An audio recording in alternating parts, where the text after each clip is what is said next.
Well, good morning once again, everyone. Welcome to our town hall discussion on the recent proposal for withdrawal limits for our students. If you don't know me, my name is Ryan Hogan. I'm the Director of Admissions, and I'm serving sort of the moderator for our panel today. Normally, we would be in our student union being able to discuss this, and as you can expect, we're not able to do that at this time, so we're happy to bring this in a virtual format to you. I want to first start off by introducing our panel members, and I'll ask our panel to say hello just to make sure everything's working. The first is Dr. Megan Aristia Chisholm, who is one of our faculty members and the chair of the Educational Policies Committee. Good morning. Good morning, everyone. Great to be here. Awesome. We also have Mr. Doug Tanner, who is our Director of Financial Aid. Doug, good morning. Good morning, everyone. Awesome. And then last and certainly not least is our SGA president, Ms. Melissa Wolf. Good morning, Melissa. How are you? I'm good. Good morning, everybody. Awesome. Great. So just a couple of housekeeping things. One, if you click on the layout button, which is in our upper right-hand corner, if you want to, you can focus it where it'll just be on us who are speaking. If anyone is needing interpreting services, we do have an interpreter on camera, and you can use the stage focus so you can be on us who are speaking, but then the interpreter will be in the bottom screen. You're also welcome to do the grid style, which we always jokingly call the Brady Bunch style if you want to put everybody's grids, but it might be helpful just to either use the focus or the stage. And as our speakers are talking, we will switch it over to the person that is speaking. We do really want to get feedback from our audience on this, and a couple of ways to do that. We have Miss Robin Despain, who is on our panel, but she's in the background monitoring the questions that you're sending, and you can send those over to her by using the chat feature. The chat feature is on down there in the bottom right-hand corner. You can turn that on, and you can direct message Robin through the chat. You are also welcome to send an email to communications. That's, with an S at the end, and I'll also put that in the chat. And then if you'd also rather, you can, it doesn't have to be a question. You can say that you want to come on and share some feedback on something that we're talking about. You're welcome to be on camera. If you are on camera, we do just ask, try to limit to 1 minute because we only have an hour for our town hall today. And then obviously be mindful of your appearance and background. So again, if you want to direct message Robin Despain, who is from our communications area on that, or you can email her directly at communications@valdosta.edu. So with that being said, I'm going to turn it over to Dr. Aristia Chisholm to kind of talk a little bit about our educational policies in general. And so, Megan, I'm going to turn it over to you just to kind of give that to us. All right. For those of you that may not be familiar with the Educational Policy Committee, we're a standing committee of Faculty Senate. So our greater body is the Faculty Senate, but we have representation on our committee from all colleges, as well as academic affairs and other areas of VSU administration. For example, Ryan, being director of admissions, is on our committee. Now, the committee is charged with reviewing and recommending policies and procedures pertinent to advising for undergrad admissions, retention, public services, and registration. And we also hear undergraduate petitions to exceptions to academic policies, including graduation and the withdrawal policy, which we'll be talking about today. Excellent. And so specifically to this policy in general, Melissa, this was brought up by our Student Government Association. So if you maybe just want to give our audience a little bit of background on the history of this specific resolution, that sort of thing, please. Absolutely. So last year around this time, the last SGA Senate, led by a different administration, passed Resolution 2003, which is very focused on this withdrawal limit and the policy. So, however, this is something that was brought by a different group, and it was not signed by me. It's also something I'm very passionate about, and I'm so happy to be here today talking to you guys about it, because I think that it's something that's really important for our student body and overall student success. So to sum up the resolution for those who haven't read it or who might have read it and it was a little confusing, basically we urged for an amendment to the current policy. It didn't get much more specific to that, which is kind of the purpose of this town hall, to kind of get some ideas and some feedback on that and move forward in that direction. The other thing we recommended is the inclusion of academic advisors in the withdrawal process. And I know advisors are already involved, but it would just be kind of an increased role and just kind of building that bridge between students and advisors that is so crucial, once again, to student success. And overall, it just states our support and commitment to working with all parties in ensuring appropriate changes are made to this. It's a top priority for SGA to have a fair process for this kind of thing. We would like to create a safety net for students who genuinely need more than 5. The college experience is different for everyone, and we think that this is a good way to kind of ensure students don't leave, they don't transfer, they don't drop out, and they make it to graduation day. So we would also like to provide a better understanding of the withdrawal process to students and kind of let them know their options, that they don't have to utilize these Ws. If it's a different special circumstance, there are medical and hardship withdrawals. So that's kind of where we're at with it. So. Excellent. Thank you, Melissa. And so Dr. Aricia Chisholm, so we're going to come back to you. So as you mentioned, the role of the Educational Policies Committee is to respond to resolutions like this. So I guess if you want to give our audience the background on, what our committee's response to this. All right, thank you. As Melissa stated, the SGA actually created this resolution in the spring of 2020, and due to the pandemic, it didn't actually get put forth to Faculty Senate for consideration until our October meeting, and then it was later remanded in November. So during that time, the Educational Policies Committee met virtually to discuss different options, opinions, and research. And after, lengthy discussion, there was a motion to remove the withdrawal limits altogether. Now, this isn't necessarily written in the resolution, but after a lot of persuasive arguments, the motion passed 9-2. I do want to note that there were many different opinions. We wanted to know more from SGA, of course, and we wanted to gather more information as well. But when I went back to Faculty Senate and reported our decision, there was even more discussion, right? And more comments made by individual faculty members, many of whom opposed our proposal to take away the withdrawal limits. For example, the only feedback we got for today's town hall meeting through the communications at valdosta.edu came from an individual faculty member who strongly felt that we need to protect our students from just testing out classes and or being in classes they don't understand why they're in the class, sitting in a class that maybe they didn't want and then using a withdrawal. So the individual, as well as other faculty members, feel like maybe 5 is even too many. So in response to these opposing views between the committee and other faculty members, we decided to hold this public town hall forum and gather further perspectives, because it does affect the students first and foremost, and as well as all the other staff members and community members that are part of it. Also, during our discussions, we gained some perspective on the history. This policy has not been updated since the 2008-2009 academic year. And at that time, students were taking over 15 hours and test driving courses. The withdrawal limit helped stop students from taking that risk. And however, no formal or institutional research has been conducted from then to now to document if this policy is actually effective in retaining students.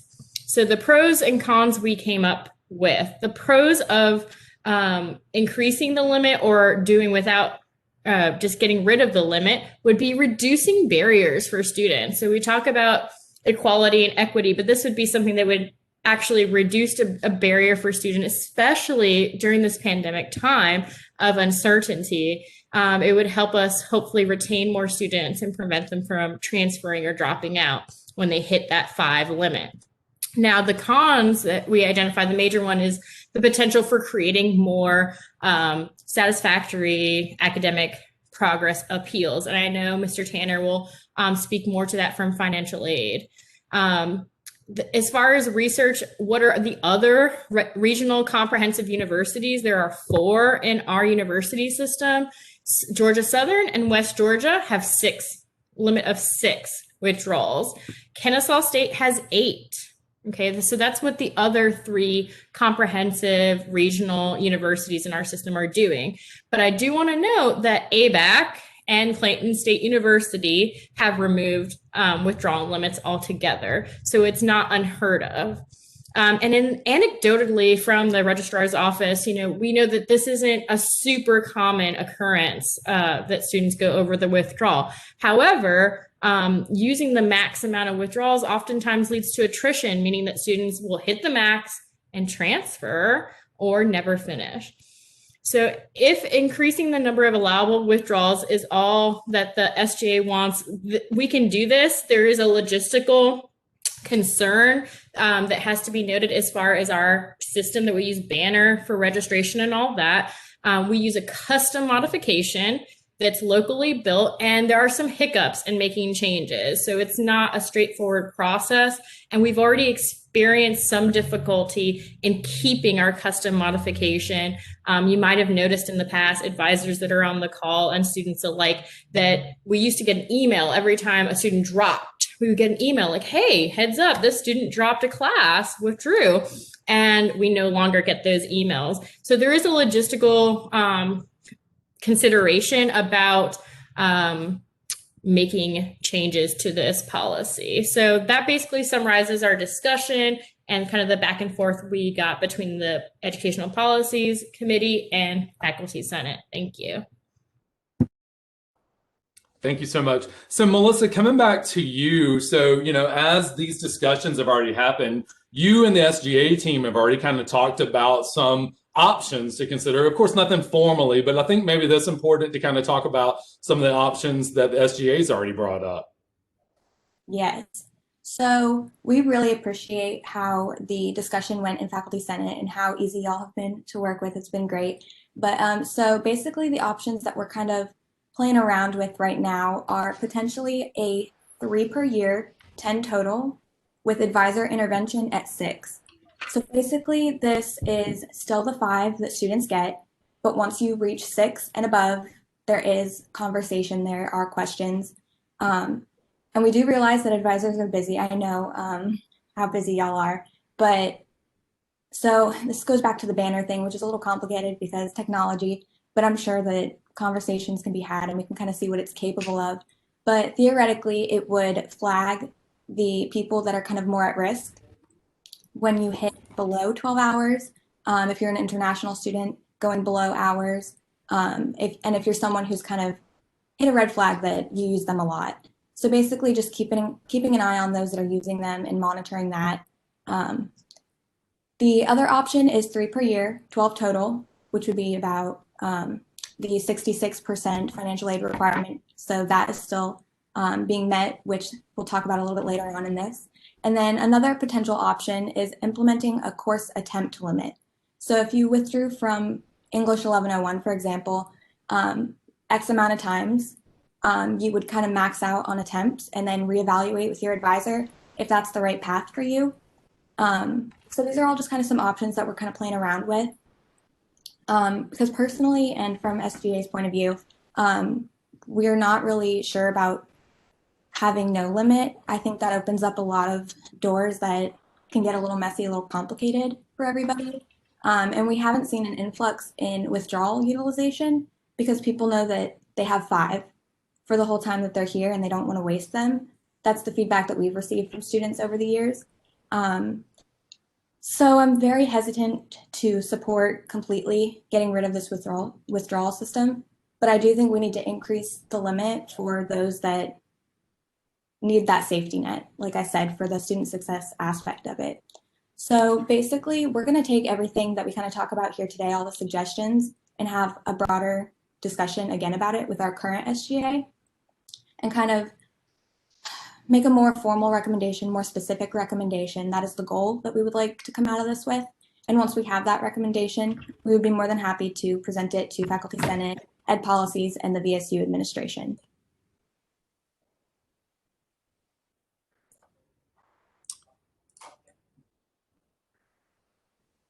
Perfect. Thank you, Melissa. So before I invite our last panelist to speak, Mr. Doug Tanner, just want to give everybody one more reminder. If you have questions, comments, that you want to bring up to our panel, you're more than welcome to. I've put in the chat there the communications email address, so you're welcome to email Robin Despain directly, or if you want to come on camera, you can just let us know so we can try to plan for that. And with that being said, we're going to turn it over to Mr. Doug Tanner from our financial aid area. And Doug, I think one thing that's important before we get to some of your responses is back from your point of view to the history of this policy. I know that Dr. Aristia Chisholm kind of talked a little bit about why it was put in place, but I think it's important to go back during the time that this was put in place. You were director of financial aid at that time, and the limit on tuition and fees was the same at 15 hours. Is that correct? That's true, Ryan. Students who took more than 15 hours were not charged additional tuition or fees for those courses unless it was an online course. Correct. So, and just for our advisors, faculty, staff, everybody else who's listening in, so what was happening at the time was whether the students took 15, 16, 17, or 18 hours, they paid one flat fee. So, and honestly, this policy was put into place because there was a feeling or a sentiment that students, since they didn't have to pay extra for the courses, they could just, start taking these courses and trying it out and that sort of thing. So I think in terms of history and context, that's something that we also want to bring up. So Doug, I think, and as Dr. Aristia Chisholm talked about at the beginning, I'm on this committee, and I think one of the biggest concerns from the committee, from Faculty Senate, and obviously our Student Government Association is the financial aid impact of whatever decisions made on the students, because that's a big part of the college experience. So I would, I think myself and the rest of our audience would love to know your opinions on a couple of different things. On what is your opinion on the impact of financial aid if the policy was to remain the same? If the students, remain at 5 withdrawal limits, anything after that would be considered over the limit. What's your opinion on that?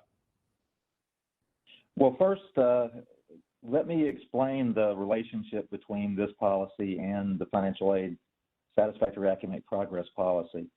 It's not a direct link. It is an indirect impact, but it can have a significant impact on financial aid eligibility through the satisfactory academic progress policy. Now, while we do understand that withdrawals can be beneficial if they're used wisely, it can have negative consequences. The SAP policy has multiple components, 3 different components. One of those is based on students' GPA, so it is beneficial to students' GPA if they can withdraw from courses that they're having difficulties in.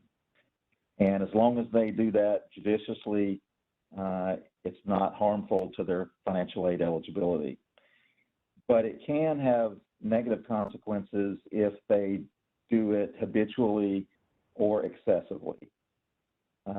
In addition to the GPA requirement, there's what's called the pace of completion requirement, or the 67% rule. Students are required to complete 2/3, or roughly 67%, of their attempted hours on a cumulative basis. So it's all courses they've ever attempted. How you could look at that is if a student takes 24 hours in their first year at VSU, 24 semester hours, they're required under this policy to complete at least 16 hours, or an average of 8 hours per semester. So if they withdraw from 2 or 3 courses that first year, they should be okay as long as they're fully successful in their other courses. Now, the more hours they take, the more courses they're required to complete. If they attempt 30 hours, 15 per semester, they have to complete 20 to remain in good standing. And if they over-enroll, enroll more than 15 hours, 36 hours, for instance, they would be required to complete 24 hours or 12 hours per semester on average just to remain eligible under the minimum standards for financial aid. In addition to withdrawing, failed courses are also counted as non-completions. So if they withdraw from 2 or 3 courses and still fail 1 or 2 courses, then they're going to be below these standards, the 67% standard, and they're going to be ineligible for financial aid in the future. So excessively withdrawing or withdrawing and other non-completions all count against them for the 67% rule. Students also get the mistaken idea that these withdrawals are free. They're not free. They do cost in the long run. If a student has to repeat a course, they have to pay to repeat that course. If they withdraw from enough courses, they have to pay to repeat an entire semester, which can get extremely expensive. Students are very concerned these days, and we're all concerned about the cost of higher education. And one of the most significant ways students can reduce that cost of their education is to graduate quickly, on time, and not have to take extra semesters at full expense. So the question is, at this point, how does the policy, as it's currently written, impact the financial aid satisfactory academic progress rule and students in compliance with that rule? If the rule stayed the same at 5 semester hours, at 5 withdrawals, it can still be an issue for students if they use all 5 withdrawals in the same semester. So students can still get in trouble with excessive withdrawals even under this policy. But it probably has a greater impact for those few students that reach the 5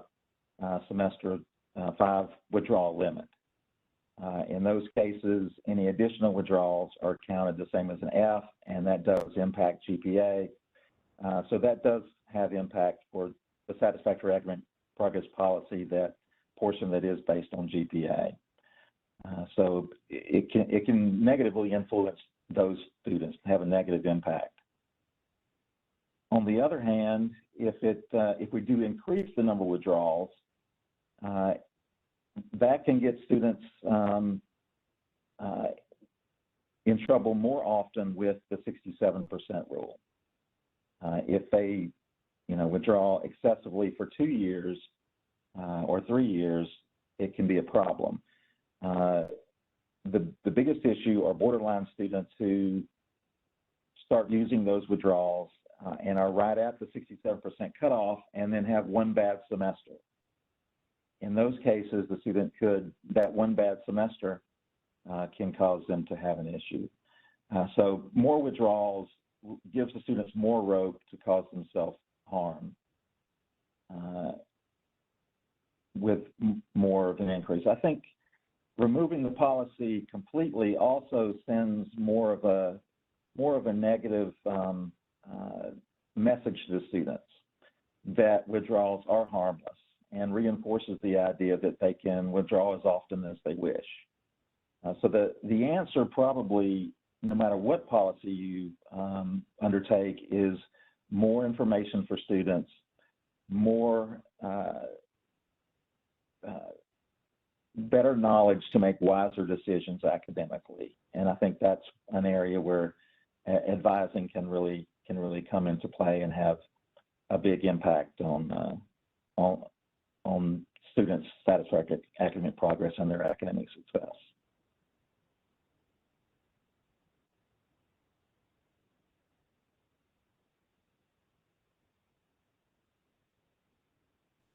Perfect. Thank you so much, Doug. And at this time, we'll go ahead and open it up to our audience for any questions. Again, you're welcome to privately send those over to Robin at the communications email address listed there. If you want to come on camera, just let us know so we can switch things over to you. And I'll come to Robin first. Robin, do you have any questions from the audience? One end, somebody asking about this policy being required. Are we required to have this policy? Megan, I'll start with you, and then Doug, if you want to follow up, I think that might be great. So Megan, do you mind starting with it for us? Great question. I'm not exactly sure if we have to have a policy. In researching the other universities and University System of Georgia, they did all have a policy, whether it was a limit with a certain numeric designation or no limit, but it was stated clearly on their website and catalog. That makes me have a question actually to Melissa. In your research the SGA did you find this kind of tiered approach at another university?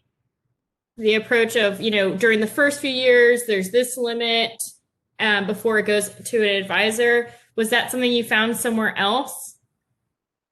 The majority of what we saw elsewhere was like what you said earlier. It was either no policy or a specific number. But I think that this is an adaptation, and I'm sure there are institutions within the nation that do it, just none that I currently saw in the USG.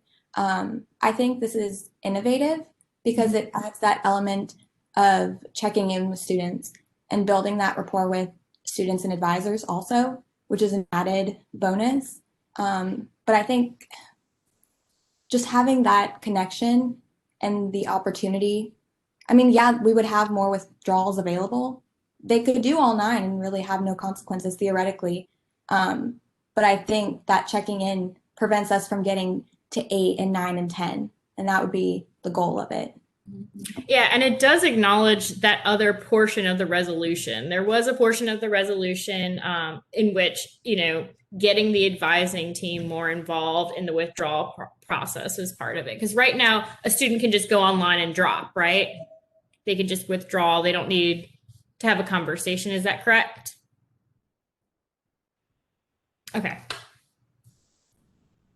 Anyone from the Educational Policies Committee that's here? Did you all want to chime in or know anything different or wanted to add to that?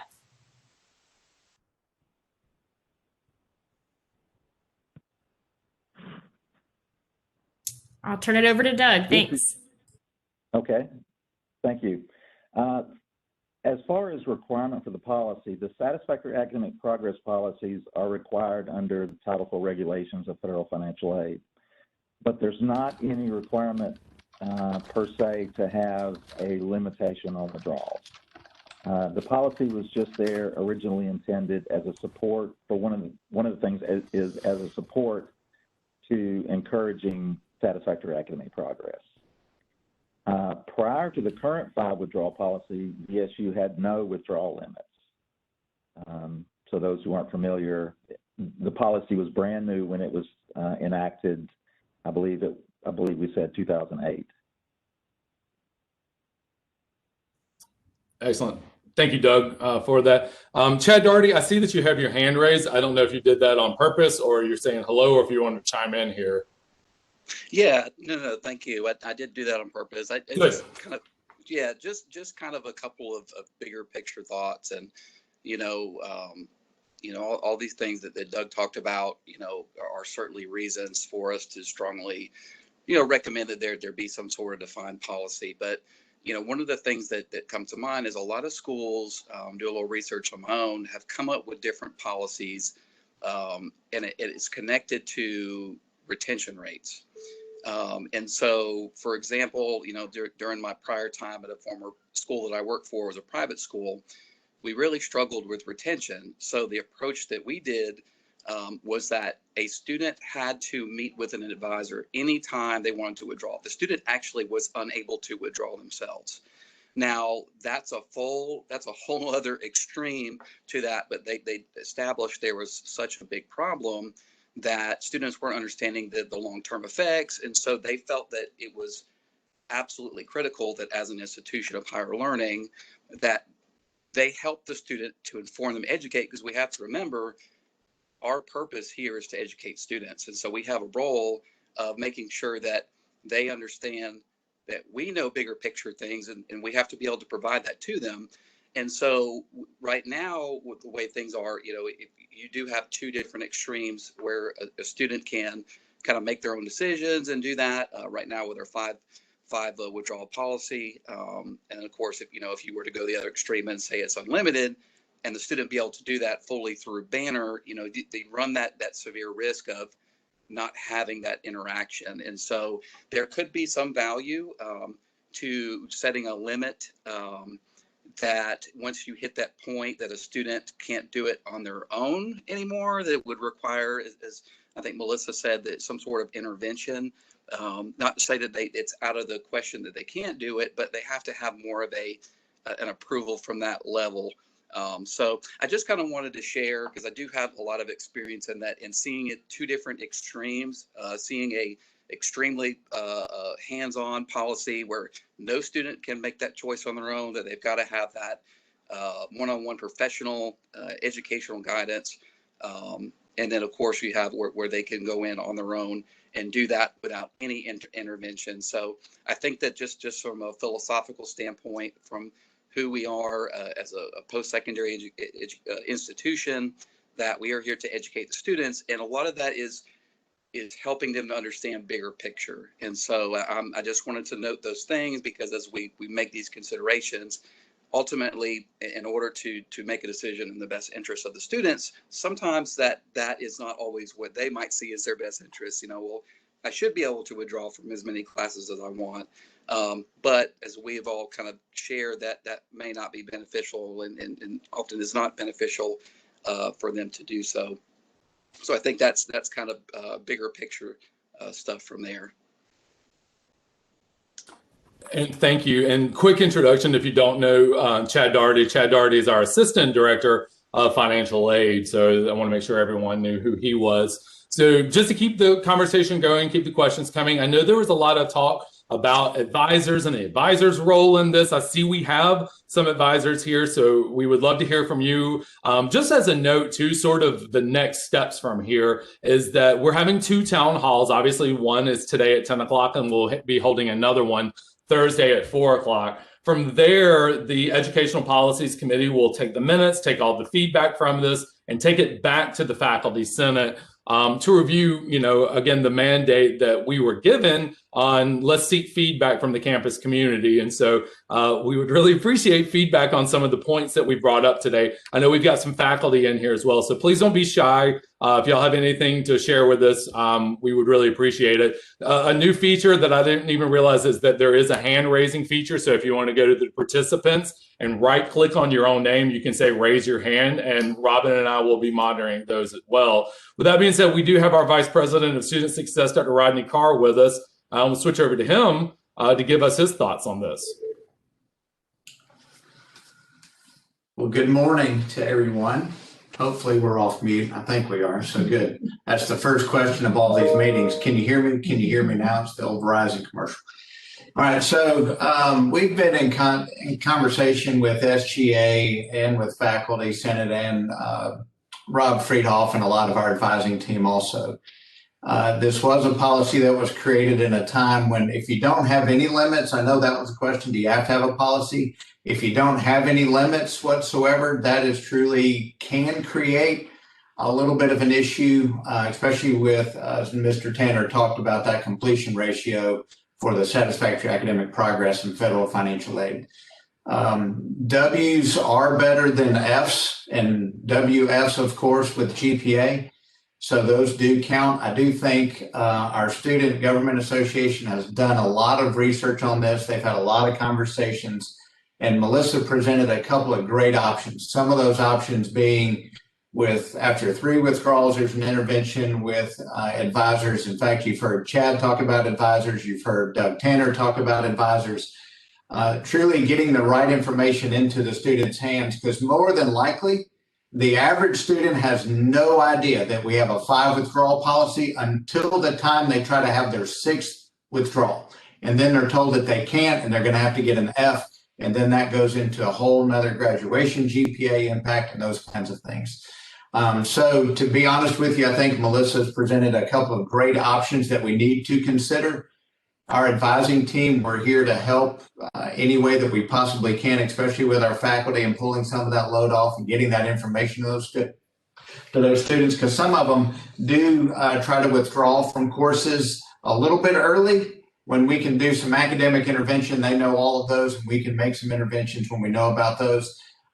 There's been some talk about what Banner can do and cannot do. We pay a lot of money to a place in Athens, Georgia to host us and make changes to Banner for us. So if we need to make those changes, we can certainly do those. We also have another software package that's coming in through an outside company that we can build those alerts in, that when a student goes to withdraw from a class, we can get notifications to their advisor and they can have those meetings really early on. So currently the student can log in, hit the I want to drop, and they can drop without any information getting to them. Should they be able to do that for once or twice? Probably so. But I do think when we start to get up into 3, 4, and 5 in 1 year outside of pandemic times now, we need some intervention in those. So I really like the fact that our SGA has done a lot of research on it. And Melissa, you've done a great job with this. And it kind of make me proud to be the Vice President for Student Success. You're making my job a little bit easier. So I know we've got some questions that are coming in there. A lot of them typically center around financial aid. They also center around HOPE. Withdrawals doesn't really impact HOPE. HOPE pays for 127 hours, period. That's attempted hours. So if you withdraw from 10 classes, that's 30 hours. HOPE's only going to pay for 100 and now 127 minus 30, which last time I checked is about 97 hours. And you're not going to be able to finish your degree. That'd be your senior year that you'd run out of HOPE money to be able to do that. So those are all things. But again, just like Chad and Doug talked about, getting the right information into the students' hands is the best option that we can have. And letting them know early on is is probably the best opportunity to do that. And the advisors are the ones that have that true connection and can do that. So that's my 2 cents. If you guys have any questions for me, I'll be more than happy to answer any that I can. You can email them to me.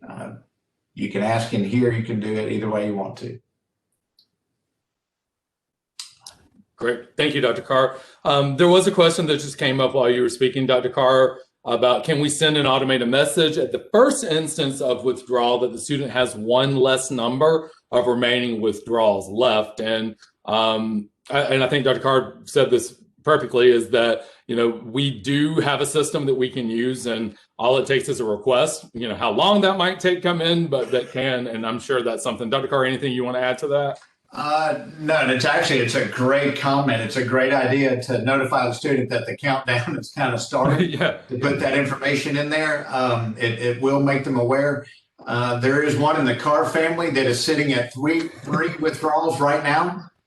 It wasn't because I wanted to try a couple of classes out. I wanted to do this. It's all to save his GPA because Dr. Carr pays for that one completely out of pocket. And I can tell you he withdraws right at about midterm, which means I still have to pay for that course. So there's not the financial impact of that one, of course, is to the Carr household. But I do think it's a great idea to trigger that alert. And I think that we can. We'll certainly look into it. I know Banner can do it. As Ryan said, we put in a request that they can do that. We may have some outside software packages that interact with Banner that can also accomplish the same thing. Perfect. Thank you, Dr. Carr. I think that's all the questions I see. Robin, just help me out here. Is there something else that we've got going on? Any other questions? Yep. I do not. Although if you can see the comment in the chat, a proposal to also contact students should need to contact their advisor to discuss academic progress and financial aid. So, another good idea. And I think that's a great point, Robin. And I'm sure some of the advisors on the call too, and Dr. Carr would always recommend, always call your advisor. Always call your advisor, if you've got any questions about any of this. And I think that's the overall theme to the responses that Melissa gave from SGA is, involving the advisors with that, because they are typically the ones that have the information to make sure that students are following along. We do have Dr. Kelly Davidson, who's with us, who is president of the Faculty Senate. Dr. Davidson, I want to turn it over to you. Anything you want to add to this? Whoops.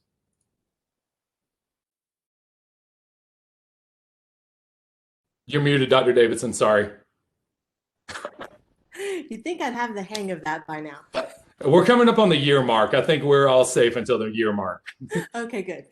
I want to thank everybody for all of the hard work that you've put in with the Ed Policies Committee, SGA. I know that this has been a large undertaking, and I appreciate that. I think that I would like to reinforce the points that were made about going from having a policy that has a limit to no limits at all. I think that it might be better received by the faculty if perhaps we had some sort of system like Melissa was talking about that really also codifies the role of the administrator within the policy. Of course, I can't speak for everybody, but I think that presenting something sort of a middle ground would be beneficial. Excellent. Thank you for your comments there.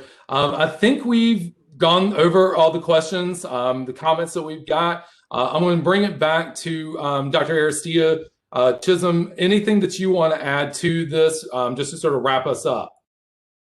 No, I think we've covered all the bases, and just moving forward, as Dr. Davidson let me know, we'll come back to Senate faculty, have a discussion. Once Senate faculty votes, then what we do is we just hand a recommendation to President Carvajal's office, and then it's out of our hands. But I really appreciate all the feedback and all the perspectives, because we're all here for the same reason: student success, and to see our Blazers do well in our community and all around the world. Thanks. Again, I want to thank thank our panelists for agreeing to do this. Like I said, normally we're in the student union, having this discussion, and so we've had to bring technology into us, and so I really appreciate everyone just being very receptive to some of this. We are going to be having another one of these Thursday at 4 o'clock, so I really encourage you to discuss this with your colleagues and the faculty, the advising, the staff worlds. If they weren't able to attend the one on Thursday at 4 o'clock. I'm sure we will send another email out about how to register for that if anybody needs that. Robin still will be monitoring the communications email, so we are recording this, and so if anybody needs something after they've seen this or have any questions or anything like that, they send email over to communications, there's an S at the end of that, communications@valdosta.edu. And thank you again for everybody being part of this, and enjoy the rest of your day.